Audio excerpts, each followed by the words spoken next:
और हमारे साथ सहयोगी जुड़ रहे हैं अमित चौधरी, इसके अलावा सैयद ओवैस और साथ ही साथ स्टूडियो में हमारे सहयोगी मौजूद है अनिल यादव और साथ ही साथ हिमांशु भी हमारे साथ जुड़े हैं सहयोगी। और सबसे पहले रुक करेंगे अनिल आपका कि आपने क्या देखा, फिर आरटीआई लगाई और क्या मिला पहले दिन से अब तक की स्थिति को बहुत ही सरल शब्दों में नोएडा वासियों को, प्रदेश को समझाइए।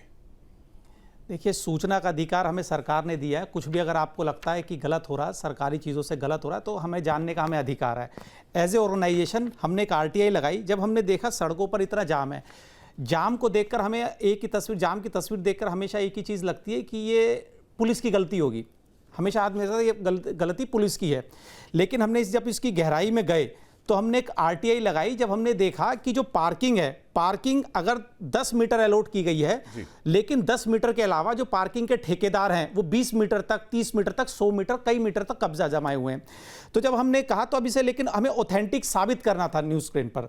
इसको लेकर हमने एक नोएडा अथॉरिटी को लेकर एक आरटीआई लगाई, जिसमें हम बड़ी बेसिक जानकारी मांगी। जानकारी में जो हमारे 5 सवाल थे, बड़े बेसिक से सवाल थे। इन बेसिक से सवाल को लेकर हमें नोएडा में कितने ठेकेदारों को ठेका दिया गया पार्किंग तक का, उसका जवाब अभी तक नहीं मिला।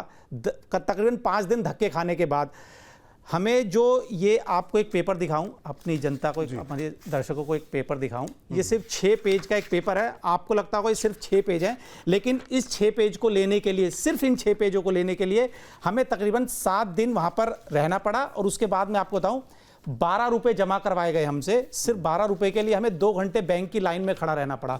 ये आपको पेपर दिखाऊं। अगर चाहता अधिकारी चाहता, आरटीआई के अधिकारी नोएडा अथॉरिटी के चाहते, इन्हीं पेपर को, क्योंकि हमारी आरटीआई ऑनलाइन थी, इन्हीं पेपर को स्कैन करके विदिन अ सेकंड हमें भेज सकते थे। लेकिन उनकी मंशा हमें पेपर भेजने की नहीं, सिर्फ परेशान करने की नजर आ रही थी।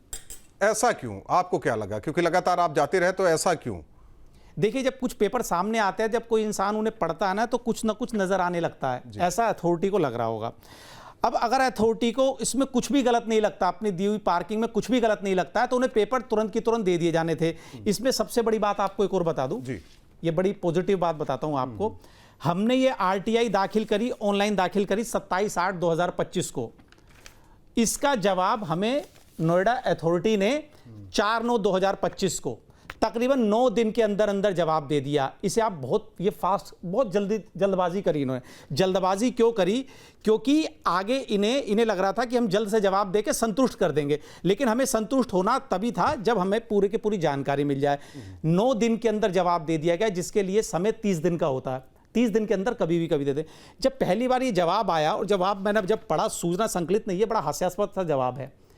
इतनी बड़ी हाईटेक एजेंसी, अथॉरिटी, उसके पास अपने एक इतने बड़े, जिससे करोड़ों रुपए की आमदनी अथॉरिटी को होती है, उसके डाटा उसके संकलित नहीं है, कंपाइल नहीं है। आप सोच सकते हैं। उसके बाद हम अलग अलग ऑफिसेज में गए। जो अधिकारी हमें मिले वो हमारे सामने तकरीबन 1000 पेज की एक फाइल लेकर आए।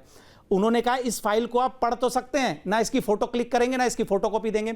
मैंने कहा, लेकिन जब आपने ये जवाब भेजा है, इसमें तो लिखा है कि आप मौजूद होकर प्राप्त कर सकते हैं। तो उन्होंने उस फाइल को वापस भेजा, क्योंकि उसमें ठेकेदारों के नाम थे, जगह एक्यूरेट थी। मैंने उनसे कहा कि आप हमें मानचित्र, क्योंकि मानचित्र बनाया जाता है, एक मैप बनाया जाता है जो हमें दिया जाएगा, लेकिन ना वो मानचित्र की प्रति हमें उपलब्ध कराई गई। उन्होंने कहा, उस वेबसाइट से आप निकाल लीजिए। मेरे सहयोगी अमित चौधरी मेरे साथ थे, तो मैंने कहा, आप वेबसाइट लीजिए, मेरा फोन, इस पर वेबसाइट खोल के दिखा दीजिए, क्योंकि हमने वेबसाइट पे काफी सर्च किया। मैंने कहा, इस पे कह रहा मुझे खोलना नहीं आता। संबंधित अधिकारी जो एनटीसी सेल में जेई हैं, जूनियर इंजीनियर हैं, वो कह रहे हैं मुझे मैप खोलना नहीं आता। मैंने कहा, सर आप मुझे वेबसाइट बता दीजिए, मैं मैप खोल लेता हूं। मैंने उनके सामने नोएडा अथॉरिटी की वेबसाइट खोल दी। उस वेबसाइट पर मैप नहीं मिला। मैंने कहा, सर आपने कहा था संकलित। 5 जवाबों में से सिर्फ क्या मिला, आप सोच दीजिए। 5 सवाल ये भी वो एक सवाल बताते जाइए, उसका जवाब भी बताते जाइए। मैं अभी बताता हूँ आपको, एक सवाल, ताकि ये बड़े पेज जनता जाने ना इसे। कृपया बताने की कृपा करें, नोएडा प्राधिकरण क्षेत्र के अंतर्गत वैध अधिकृत वाहन पार्किंग स्थल, पार्किंग कहां निर्धारित किए गए हैं, पार्किंग एरियाज। हमने सरफेस और बहुमंजिला आधारित मल्टी लेवल जो पार्किंग होती है, दोनों की जानकारी मांगी। इसका जवाब ऑफिस जाने का जवाब तो सबका एक ही है।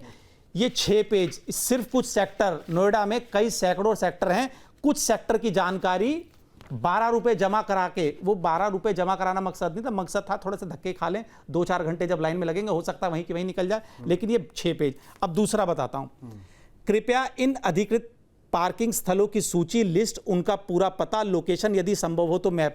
ना मैप मिला, ना पूरी लोकेशन मिली, ना सूची पूरी मिली, अधूरी सूची। क्या इन पार्किंग स्थलों के लिए नोएडा प्राधिकरण द्वारा, एजेंसियों द्वारा कॉन्ट्रैक्टर नियुक्त किए गए हैं?